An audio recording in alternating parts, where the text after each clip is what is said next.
too. I hear about the Taree Powerboat Aquatic Coach being the Craig Lewis from Queensland. How do you feel about the whole situation of the weekend, Craig? The meeting was a great meeting this weekend. Weather was beautiful. Good to be back down here racing. I've been here for a couple of years, obviously with the COVID stuff. So it's good to be back here running the big game again. You were one of the first person to put a sailboat into or a capsule boat, as we call them these days. How did that come about for you?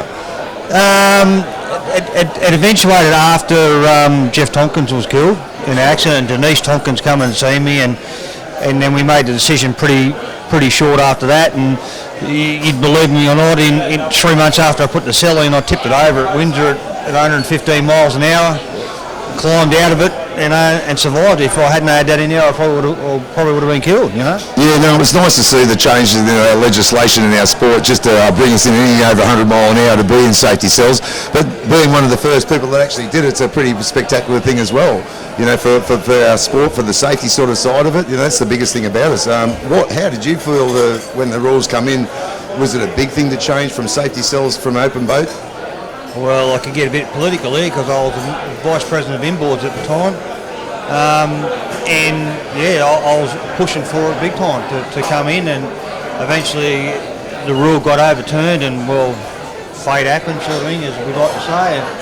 But then I stood me dig, and it got re-implemented in, and I think we need to go further steps more. I agree with you on that one, Craig. There's a lot of stuff that we've done in safety over the years, but I still think we need to go a little bit further.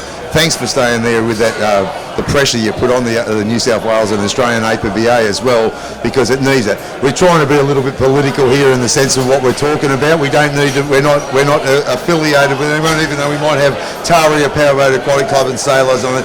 We're actually here to support motorboat racing in its infinite form. We feel it can go a lot further than this. What are your feelings on it? Oh, most definitely. Like the way to set up the meetings is now. Like I run my own major meetings. I haven't run one for a few years, but it's becoming so hard behind the scenes to set meetings up now. So you've got to become more professional now to warrant the amount of work that you've got to put into putting an event together. So I think that. We're in a transition stage now where we've got to sort of step away from being amateur-based to more professional based. Exactly right. Look, it's most of the sports. But how much would you spend a year, Craig? I know it's a big question, but to produce a boat like you've got, what sort of money do you need to put on the table to produce a boat like that, go out and race it every weekend or when you can? What sort of dollars do you need to put a boat like that on the water?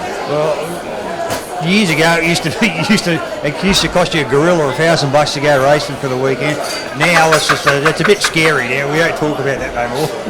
Yeah, it's cubic dollars. How quick do you want to spend? Look, that's what boat stands for. Bring out another 1,000, Craig. You know what I mean? But look, I know in our racing it's tens of thousands. It's not just thousands of dollars. But look, it's a pleasure to have you down here from Queensland. Great to see you make the trip and all that. You know, it's a pleasure to have you anywhere actually.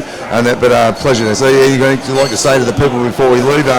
Andy and I are trying to set up something that will maybe go in the future and set our powerboat racing into a new format of racing so that people actually can see us, see what we're doing. So how do you feel about us trying to expand further? How do you think we may do it? This is all about what I just said about becoming professional. This is what you got to do, you know. You got to get the drivers to talk to you and then, you know, portray it out there into media world as we do, you know. Without that now, media world, you're not going to cut it no more. Exactly right. You know, look, we need to be marketing ourselves on TikTok, Instagram, every avenue that we've got. You know, there are people out there that have tried to do a few things, but in the future, hopefully we can succeed and get a bit more professional sport. So you boys are being paid to come down here. Bring that on any day. We used to get paid to travel on that, right? But we don't even get paid to travel, I don't think, these days, Craig. No. Yeah, Craig, you might have to push a bit harder for this stuff to come back in again. I think so. Well, pleasure to speak to you, Craig. And nice being. I wish you all the best and congratulations on the weekend. Thank you.